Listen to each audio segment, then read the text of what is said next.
understand, I'm not here to change you per se. I just want to change your thinking process when it comes to communicating one person to another. To give you some idea of what we mean when we talk about tactical empathy. When we talk about the importance of subordinating yourself to the other side. When we talk about the importance of deferring to the other side. When we talk about the importance of demonstrating to the other side that you understand what their worldview is. If you do not understand my worldview, you do not understand me. If you do not understand me, forget about meaningful dialogue. It's not going to take place. I'm going to expose you to a handful of skills, actionable, practical. You can go out tonight and start to use these skills. And you will see what I'm talking about. I don't want you to take what I say at face value. You go out and road test this stuff yourself. Don't believe me. Go out and test it yourself. Hostage negotiators in the United States of America have a success rate of over 94%. That is to say that 94% of the time that we get called out to one of these events, we're able to influence the person to surrender. Now, I would ask that you compare and contrast that to your success rate at influencing other people into doing what you need them to do.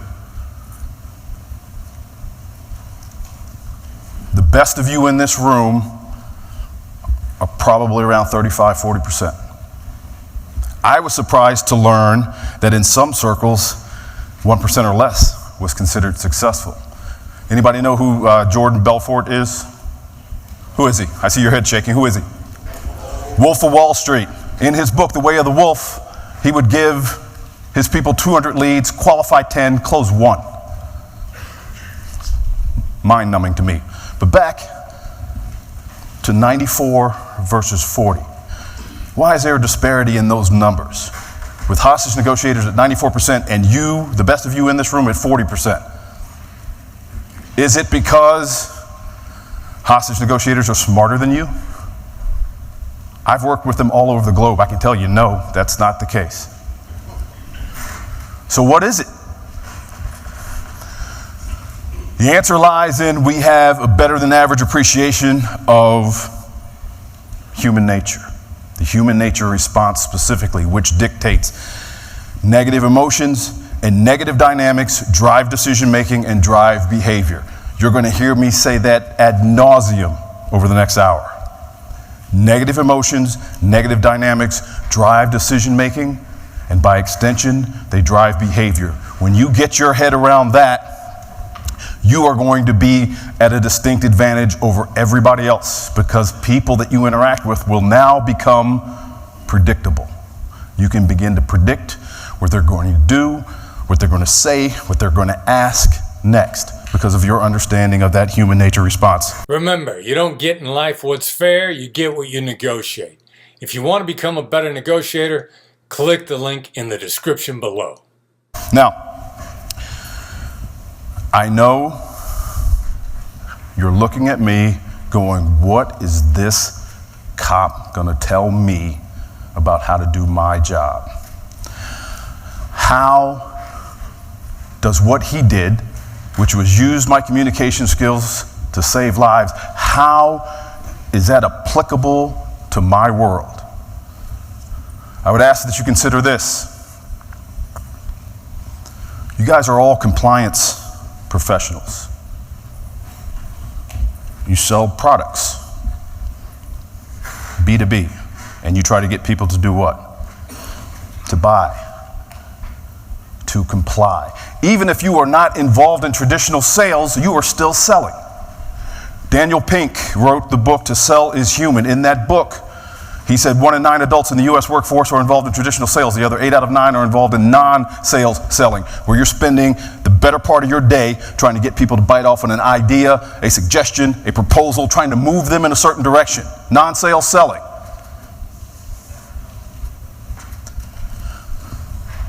Hostage negotiators,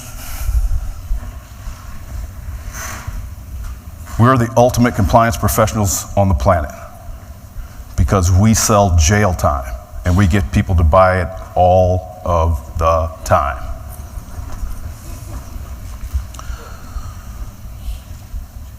The skills I'm going to talk to you about today are derived from the active listening skill set, which was developed back in the 50s by a guy by the name of Carl Rogers in the area of psychotherapy. He was a doctor. We stole it for use in law enforcement in the mid-1980s, and it has seen increased use in the business world since the mid-2000s. The skills I'm going to talk to you about today impact everybody. I'm not going to argue with you as to whether or not it affects everybody because I've seen it, I know it does. As long as you're dealing with someone with a respiratory system and a brain, the skills will impact them. The degree of impact might be different. What works relatively easy with him may not work as well with you because you guys have two different constitutions, but the impact is going to occur. It does not matter what you look like. It doesn't matter where you come from. It doesn't matter your gender. I just got off of a training evolution rotation with a global company such as yours. And we were doing a follow-up session where they were reporting back on successes and failures after going out into the field and executing these skills. There was a woman on the call from Germany. There was a man from Mumbai. There was another guy from, I can't remember, somewhere in China. There's a guy from the Middle East. There's a guy from South America. To a man and a woman, they all said they can't believe how effective it is in their environment, which speaks volumes to its applicability globally.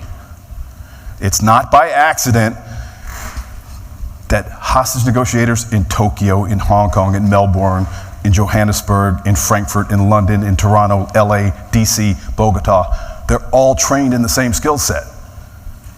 Why? Because it's predicated on that human nature response. The skills that I'm going to talk to you about are counterintuitive. They're awkward. If you have not read Never Split the Difference, you're going to think to yourself, this is the dumbest stuff I've ever heard in my life.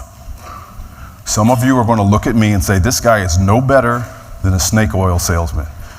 He was law enforcement for so many years, now he's not law enforcement, so he's able to partake in substances that he was not able to partake in, and that's what he does on the weekends. He dreams this stuff up and tries to push it out to the private sector.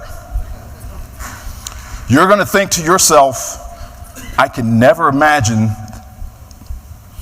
that crap coming out of my mouth. You're going to go back to a tough conversation that you had, and you're going to say to yourself, if I had used that in that conversation, fill in the blank, something bad would have happened. I would have embarrassed myself. They would have thrown me out of the room. He would have yelled at me, etc. This is tantamount to learning a new language. And for some of you, it's going to hurt. It's going to hurt because it's awkward. And the awkwardness is your brain telling you there is no cognitive map yet developed for the skill that you're asking me to use, and it's making me uncomfortable. And as human beings, when we are uncomfortable, what do we want more than anything else? To get comfortable again as quickly as possible. And in this case, that would mean reverting back to old habits. But rest assured, within awkwardness comes accelerated learning because you have to focus harder.